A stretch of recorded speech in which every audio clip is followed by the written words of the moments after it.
Welcome to the Randy Report. I'm Randy Slavacek, your host. And tonight is one of my favorite kind of shows because I get to bring you an independent music artist that I love and I know you will too. Out singer-songwriter Jeb Havens is an international recording artist who lives and works in Los Angeles, and he plays gigs up and down the West Coast.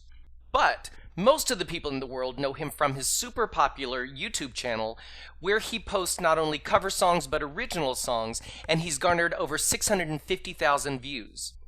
All of that leads us to today, where Jeb is going to join us to talk about his new album titled Home Base, which will be released on February 17th on all digital download outlets.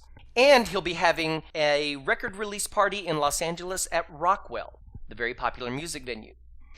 We're going to talk to Jeb about his creative process, how he worked long distance with his Grammy Award-winning producer, Andy Zula, and the inspiration behind many of the songs.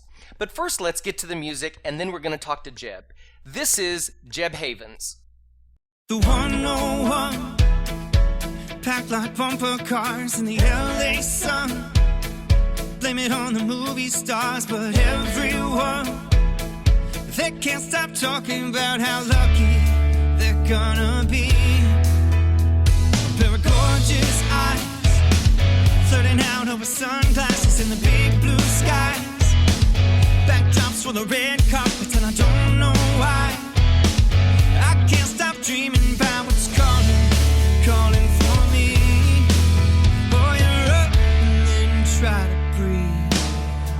Say we all just did this fairy tale fame that we all been chasing after.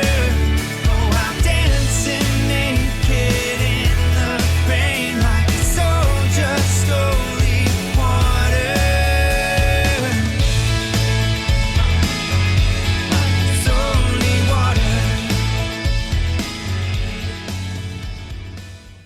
Jeb Havens, how are you doing? Hey, Randy. I'm so excited to talk about this album with you. Yes, I'm excited to talk about it after many months of working on it and a lot of it inside, on my own with headphones on or something. I can finally talk about it and share it with people. I've always been such a fan of yours since I've gotten to know your music, and obviously I know a lot of the music that you've done with Matt Zarley, and I love the song that you co-wrote with Matt for his short film. But a lot of people discovered you about a year ago when, you have your YouTube channel, which is fantastic. You do these great things. And for the listeners listening, you have this great series of closet covers where you take a song and you put your spin on it and you do it in the closet because there's good sound in the closet, which I love. The best sound, yeah. Because, you have all of the clothes absorbing sound and it isolates you really good, which I love. And I think it's a really cute idea. But a lot of people discovered you because you did a cover about a year ago of Tracy Chapman's Fast Car, which went viral, and you have almost 200,000 listens to that. Watches, yeah. No, views, excuse me, we have video and everything. Yeah. So when I found out you were doing your own album, I thought to myself, gosh, what would an original Jeb Havens album sound like? Because we've gotten to hear so many different things from you for a while. I'm thrilled to find out that Home Base, the title of your new album, Home Base is like the perfect Jeb Havens album. Okay. It's like exactly what you do well. It's like it's everything you do encapsulated into I think it's 11 tracks. Yeah, definitely, because it's a huge range from the beginning to the end, and I think that was partly intentional, was showing a range, but still centering it around the songwriting and the performance. What I like about you opening with the song The 101 is it's big and it's wide and it has this really radio-ready sound to it, but it's big. And then from there, we kind of go on a little roller coaster with the album. You don't ever sit in one gear for a while. Did you know that you wanted a certain amount of range to this, or did you just think, I'm going to write songs and then I'll just put this collection together and then go? Or yeah, well, I it's been maybe 6 years or so since I had a previous solo album, and so since that time I've written so many new songs and I had sort of a lot to choose from. So when I was planning out this album, a big part of the process was actually just going through and picking out the right set of songs. In the end, I really went with songs that I felt best represented me as a songwriter. And I've written songs in many genres, and I've, as you said, in doing cover songs, I've performed songs in many different styles. For me, a lot of it is just the construction of the song itself and what kind of story it can tell. So I wasn't really thinking as much about having a cohesive sound. It was more, I just wanted the things that felt the most right for me and felt like they represented me and sort of what I could do as a songwriter and what the sort of stories or ideas I wanted to tell were. I have to say, this is the first album in a long, long time. I literally listened in one sitting straight through. I did not get up. I didn't say, oh, I'll listen to that in a while, or, oh, let me go get another glass of wine, or let me, write this other thing. I literally sat through the entire album in one sitting, which is unusual because I've used the word range a couple of times, and you have, but what struck me about the album from the beginning is in the writing and the singing, in the performance, but in the writing especially, there's tremendous emotional range here. I mean, it reminded me a lot of Mary Chapin Carpenter and a lot of Tracy Chapman in terms of the kind of intimacy that sometimes, and the sophisticated, a lot of the lyrics are very sophisticated at times for me. And I like that. I think they're very thoughtful and human.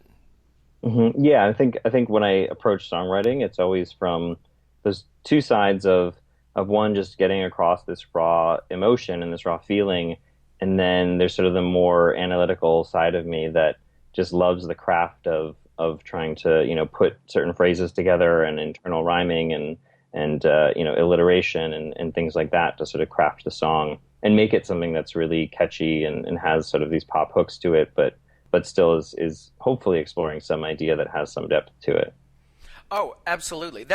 I'm a big kind of sit there and listen to, wow, listen to that lyric. That's really, let me go back and listen to that again, because I like really thoughtful lyrics. And, you can only do run, run, run, do run, run so many times, or, call me maybe. Uh-huh. But they're great. People love them, and I love that too. So I think the best is always the combination where you can get something that just feels fun and comfortable, and you sort of listen further as you listen more. There's maybe more to explore that feels gets a little bit more honest or more intimate from there. It's funny how the album evolved, where initially I had thought of it as almost as two separate projects, where I had more produced tracks that I did with Andy, and then I had these other tracks which I almost thought of as bonus tracks that I just produced myself, just piano and vocal. And what ended up happening was, as I started to put the album together and the ordering and listening to the songs together as they were finished, I actually realized that if I strung them all together with the produced tracks initially and then moving into the stripped down piano vocal tracks, it actually worked really well as a whole journey, which I was really surprised by. I thought it would be so much more jarring, and I was thinking, oh, do I have to release these as two separate EPs or something? But it ended up that I think it works well, and as you sort of mentioned about how it starts and then it ends very differently, I think it does take you on that journey, representing both sides of how I like to make music. Well, I'm glad you said that. That's what I was referring to when I talk about the ride. I didn't notice that there was that kind of division between the more produced songs and the stripped down piano vocals until the second listening. And the second listening I did notice, because when we get to Sudden, How to Love a Driven Man, Loose Cannon, and thankfully you put in the acoustic version of Survive You, which I think is a very wise thing because it shows off the strength of the songwriting. But I was aware on second listening, I'm like, oh, listen, look at that. Oh, he does all the production stuff up front, and then it kind of gets at this other side of the ride. It's like coming down the hill on the roller coaster. Because even within some of the songs, you have that sort of dynamic of more of the production coming in, mm-hmm. and it gets stripped away, and you're sort of left with the thing that's maybe more honest or more central. Right. And so I think that's part of the idea that I applied to the whole album, where you start with a lot of this production and big, pop vocals and backing vocals and energy, and it's all trying to tell these stories, and then gradually you sort of strip all that away, and you're left with kind of maybe the more condensed version of or concentrated version of what it is that I'm trying to tell. I'm curious now, who produced the album? Did you produce the album? So this album I produced in conjunction with Andy Zola, Oh, who, wow, yeah. yes, who's a Grammy-winning producer, amazing guy. He's worked in the industry for a long time and worked with many great people. Hmm. And so I connected with him through Matt Zarley because Andy was the one who produced the duet that Matt and I did. Hmm. So I met him through that, and then decided to start working with him, and we got along great right away. Had a lot of phone conversations because he lives in New York and I live in LA. So we did the entire thing, over the internet and over the phone, virtually, where I would send tracks to him, piano, vocal demos to him, and then he would flesh it out with all the instrumentation and just go back and forth in that process. I should mention one of my favorite things that I learned recently is not only are you a singer and you play piano, but you are also a very skilled ukuleleist. That's very recent, actually, yeah. As of maybe 3 months ago. I've always been intimidated by the guitar and tried many times in my life to pick it up and play it and never could. So you thought this little thing I can conquer you. It is. It's actually a lot easier than the guitar, but it looks almost as impressive, maybe half as impressive. I should mention to the listeners, you should go to Jeb's YouTube channel and pick out a lot of things to listen to. But what I'm referring to is actually just a few weeks ago, Jeb uploaded a cover of Adele's Hello, and he plays the ukulele instead of the piano this time. And I was like, well, look at him. Isn't he talented? He can do that too. Okay, that's fabulous. When it comes to working with a producer, and especially long distance, what is it like do you like to just send the vocals raw? Did you comp the vocals yourself, or would you just let him figure that out? I'm always interested in the creative process about how people work with their producers. Yeah, I think for me, the way I approached it was there's certain things that I've done a lot and have experience in, but there's a lot of things I don't have a lot of experience in. I know there's people that can do it a lot better, and especially him. So basically the pieces that I felt really comfortable with was obviously, doing the writing and then recording my own vocals in my closet again. Mm-hmm. I do a lot of comping, or at least a lot of takes, because I don't like to do a lot of, tone fixing or pitch fixing mm-hmm. through extensive auto-tune or something like that. So usually I'll just sing, 20, 30 takes of something and really take the one that feels the most honest or the most right. So that's usually what I would do. I would just take a lot of the vocal takes. I do some comping together myself. And then usually I'd have a really simple piano background or maybe a little drum loop I threw in to get a feeling for the song. And then I'd send those pieces off to him. And then, however long later, he would come back with this brilliant arrangement underneath it mm-hmm. and transform the song. And then we'd go back and forth where, because of his arrangement, maybe I'd adjust some of the rhythms and melodies and, record more final vocals or some backing harmonies. And he would work with other musicians that he knows to maybe record like the live drum track or do live strings or something like that. Well, I just think it's fascinating how it all happens, and especially now in this day and age when people are on the opposite sides of the country and you just collaborate super long distance. Yeah, well, it's funny. He said that this is the first project he's ever done where from start to finish, we've still never met in person, ever. Isn't that hysterical? That's amazing. And I was trying to think about it. I don't know when exactly I'll meet him in person, but I can't wait for that day. It'll be really fun. We can grab a beer and, mm-hmm. and tell all the stories and things like that. But I think it was just the fact that he got the emotion of the songs and he got the dynamics of the songs really quickly. And so I felt total trust in him and his instincts. And I think he understood where I was going and the way I wanted the album to sound. And then it was amazing. It was like magic to get the new tracks from him, and I'd open up some email and just listen, and it was really, really an amazing experience. That is very cool. It is. One of the songs I was very aware of because you were talking about background tracks and stuff. I think it's "Close Love," which is one of my favorite songs on the album, by the way. You're the parent, so you don't have any favorites. I know that. You love them all like children. and I shouldn't say I have favorites, but some of the things that jump out at me that I really was like, whoa, let me play that again because I really like that. Close Love is very sophisticated in its production, I noticed, in the way all of the stuff is put together, not only the arrangement, but the background vocals, and it all sounds really big and fat and amazing. Like, Yeah, that was one where it's funny because the original piano vocal demo of that, you don't get that sense because of how big and booming the chorus ends up being, because you can't really do that with a piano. So that's one case where I always heard in my head something much bigger and stronger for the choruses, but could only play so much just on a piano part. right. And then sending it to him, I would just tell him, give him notes and say, hey, this chorus really feels like it needs to be big.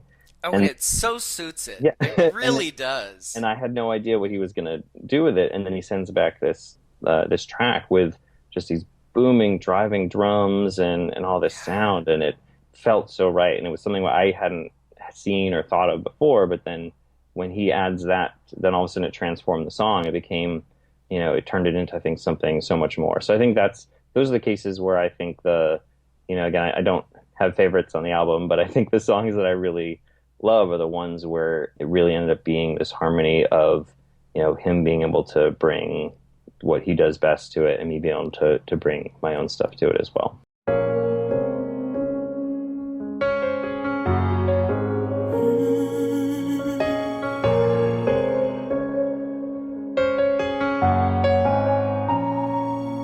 I know the right spot with the best part. And there's no ventilation, so everything you'll get is just a contact high. I know the perfect part where it gets so dark that you imagine that he's somebody else. You don't even have to close your eyes.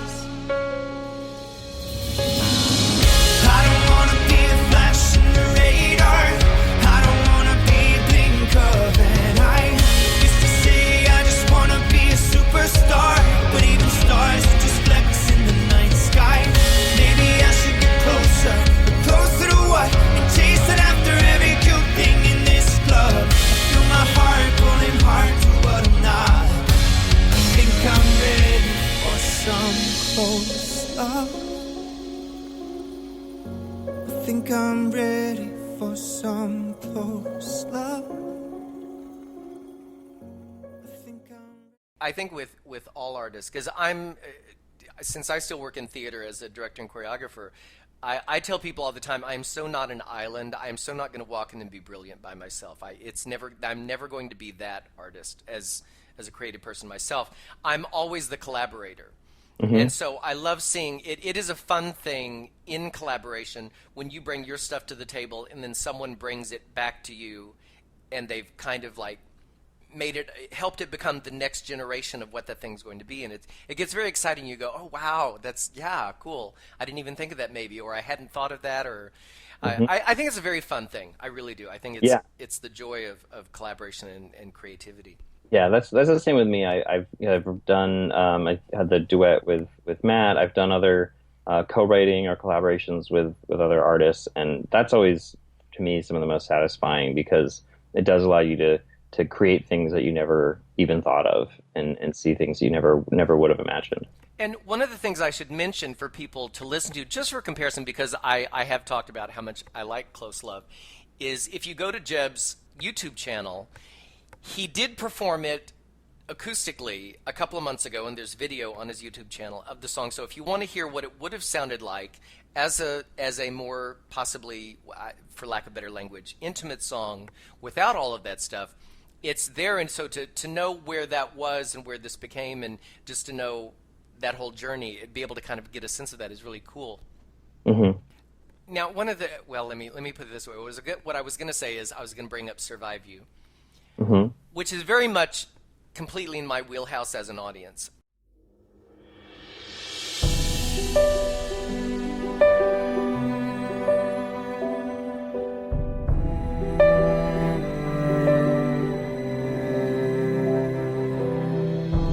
Oh, it hurts more than you know. broken mark upon the soul. Your lover left you long ago, in their heart years back. The tortured days and the sleepless nights, a foolish heart and a losing fight, begging for a little tunnel light. Just past this rough patch. But the heart is stronger than I ever knew. These crashing towers I have built for two can take a beating, just to keep on beating. I know so true that I will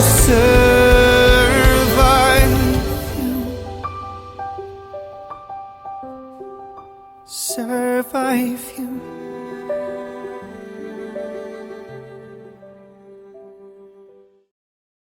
I think Survive You is so well written, and you sing it so beautifully. Some of these songs have been with you. As you mentioned, these are songs you've written over the years. So you've performed some of these songs. Like Survive You, you've lived with a while. Mm-hmm. Yeah, for years I've had that song, and I definitely have performed it so many times, and it definitely, for me, it's just one of the more, it feels, from very early on, it felt very complete. Mm-hmm.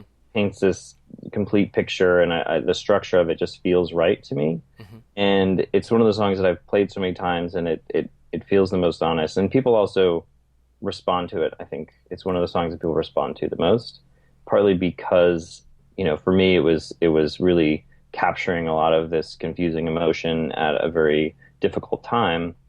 And I think a lot of people can really relate to that, and it comes across in the song, at least from what people have told me oftentimes after I play that song at a show.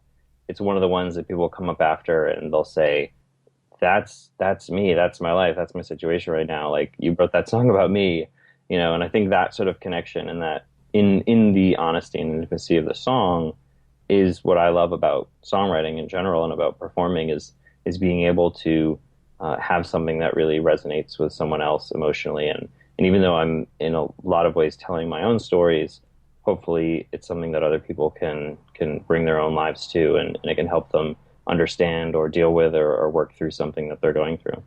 One of the things I noticed, and I like this about you, there's an aspect of this in the way you perform also.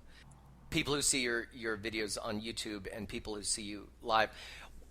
And these two songs both kind of highlight this thing because of the way you've written the song, or actually maybe not the way you've written it, maybe it's the way you chose to perform it. Is both of these songs, you have a build of strength, you have a build of confidence. I don't know if you're aware of this, in the chorus.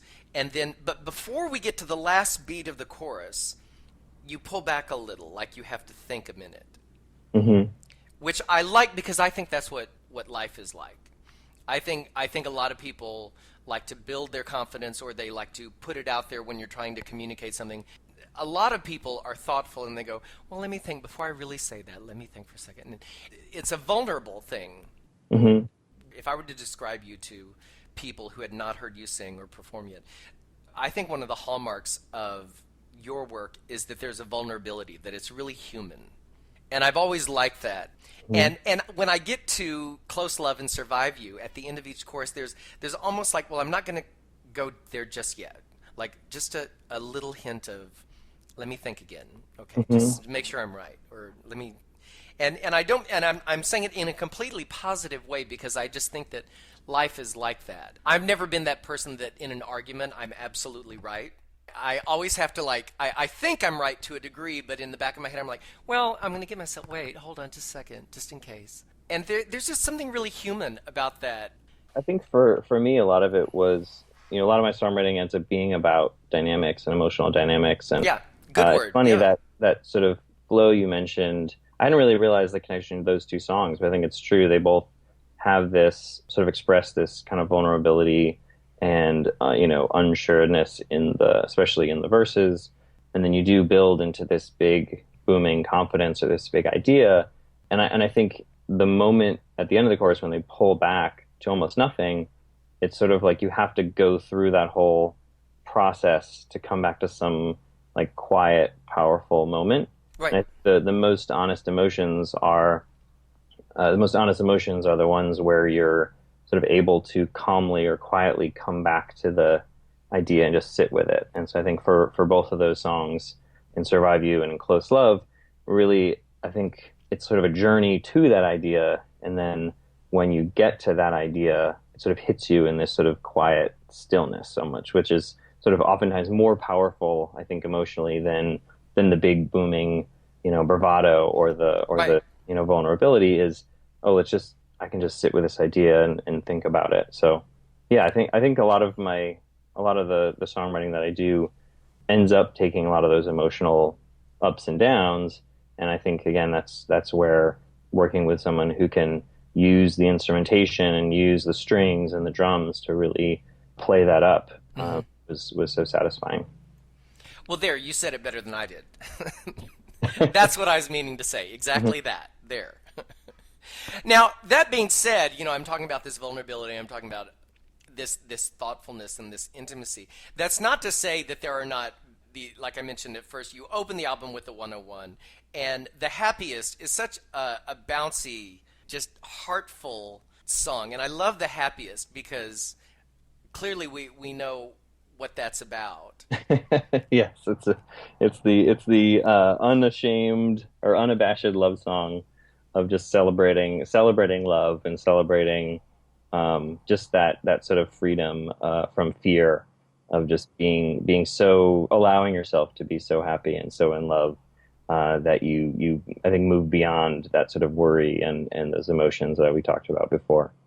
I love that we get both ends of the spectrum with this album. It's not like this because sometimes people will do an album, and because it might have an idea behind it or a theme or something, that they'll stay in the same gear because they think that sounds cohesive or something for an album. Or certainly if I had hired a marketing person or something, they would have told me not to do this album in the way that I did, because I think at the end of the day, and part of the reasoning behind calling it Home Base and thinking of it in the way which I wanted to ask about. Tell me about that. It's basically it's me sort of figuring out where my voice is and what are the important things in songs that I feel like I need to write or want to write and have out there. And it's not written from the perspective of what is going to sell a lot of copies or what's going to necessarily make sense. I certainly wrote it with an ear towards having things that were polished and could be used on the radio or in a movie or TV, but not necessarily thinking of it as I need to market myself as some specific thing, but really just looking inward to, the natural complexity of who we are as people and saying, okay, these are the stories that I want to tell. These are the emotions I want to tell that feel the most honest and most important to me. And then hopefully that'll be the thread that ties it together rather than thinking of it as, okay, someone who likes pop music will like all of these songs, someone who likes this kind of music.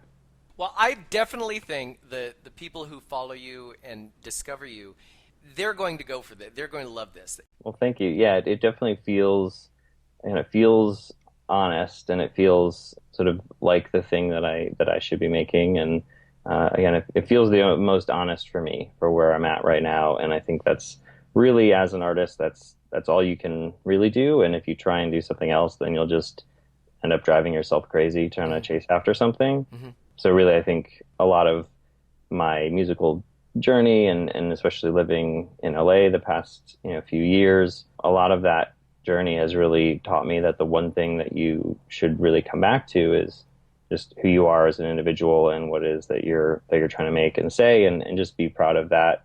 And as long as you have that, then it sort of gives you a sort of strength that is hard to find if you're always chasing someone else's idea. Oh, I agree. Because it becomes an issue of authenticity. If you're trying to create this thing that you think people will like, then you're never going to really be you. And the great artists that we all love just did what they did, and it landed because it resonated with people. And sometimes that's just all you can do. Yeah, I think that's what you can do. And at least that's, in my mind, that's the, if I've sort of learned anything about the key to like sustainable happiness as an artist, that's that's really all you can do. Because as I said, anything else will sort of drive you crazy.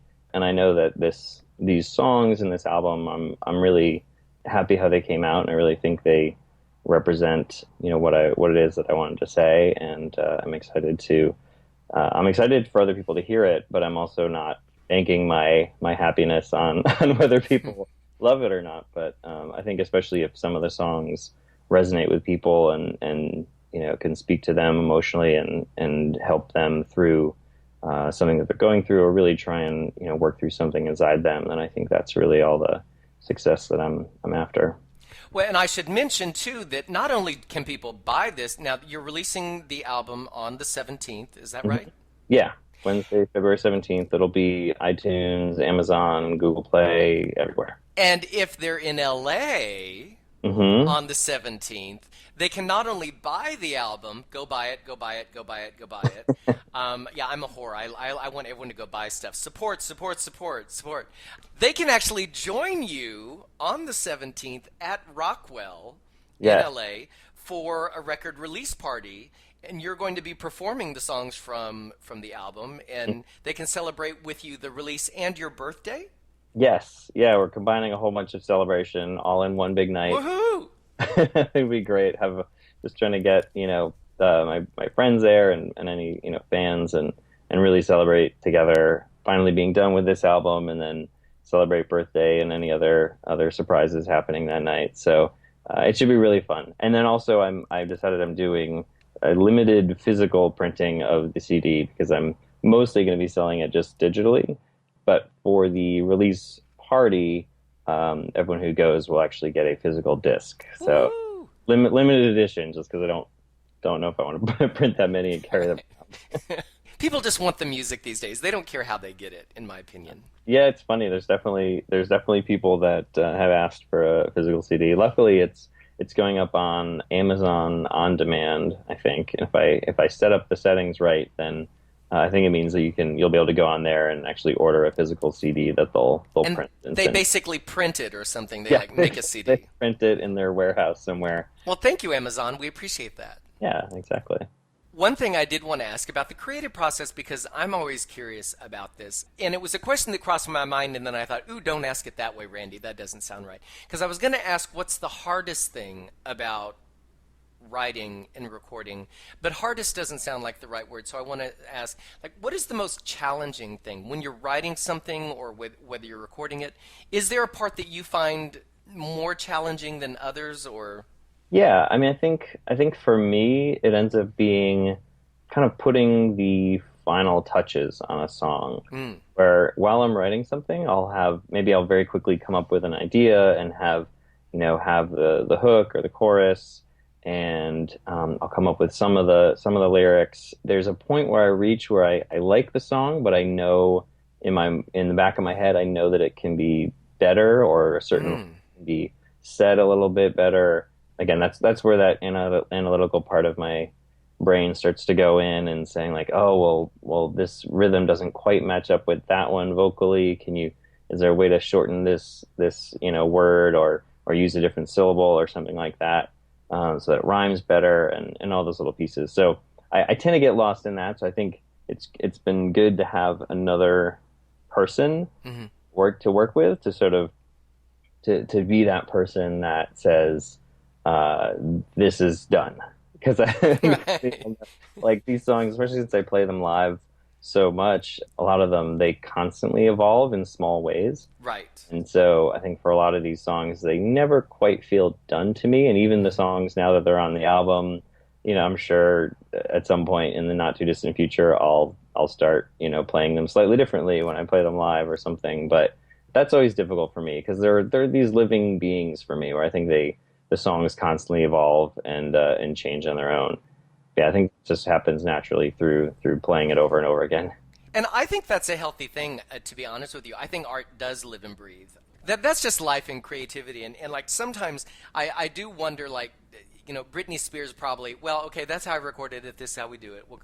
Well, with Britney, she has to play the record anyway, so that's probably not very nice. But someone else, I could have picked a better example. But that's, for me, part of the other benefit of having a set schedule and deadline, and that deadlines always help me finish songs for sure. When I was living in San Francisco, I had this monthly songwriter show that I co-hosted, and every month I challenged myself to have at least one new thing to play. There's a full song or something, and so that was great because every time, inevitably, about 2 days before the show, I'd be sitting there like trying to do those last little edits to a song, and then I'd be forced to finish it and play it and see how it went. So I think that's always good for the creative process. Well, thank you so much for talking about this. Congratulations on just a really gorgeous album. Like I said, it is literally the kind of album you can put on and listen all the way through. It takes you on a really terrific ride. And you start out big, you kind of go up one hill, you come down another, and then the ending of the album actually is completely the opposite of the beginning. Which I like, and I think the whole album is terrific. Congratulations! It's really, really beautiful, and thank you. And this is the perfect Jeb Havens album for today. Thank you. That's the best compliment then, because I set out trying to write something that really felt natural and honest and represented me. So I'm glad that worked. Well, thank you so much. I appreciate you having the time, and congratulations, and have a great time on February 17th at your record release party. It'll be packed, it'll be fun, and everyone's going to love it. Thank you so much. And thank you for listening tonight to The Randy Report. I'd like to ask, if you're listening through a web browser tonight, if you look on your screen, you'll see a little pink button that says follow. So if you've enjoyed the show tonight, I invite you to click that follow button, and every time I schedule a new episode, you'll be notified so that you can listen in. And I love company here on The Randy Report. And remember, you can find me every single day online at therandyreport.com, where I blog about pop culture, politics, and entertainment of interest to the LGBT community. Make sure you pick up Jeb Havens' new album, Home Base, on February 17th. And we're going to ride into the sunset tonight with one more Jeb Havens song from Home Base. This is The Happiest. Good night, everyone. Don't wanna breathe if I can't breathe right when you're breathing. Don't wanna sleep if where I sleep you're not there dreaming next to me. There's an impossible emotion on your face I know I'd never guess. Disbelief I'd risk my heart again, but I can't hear nothing but the pounding in my chest. Please say yes and make me the happiest. Please say yes.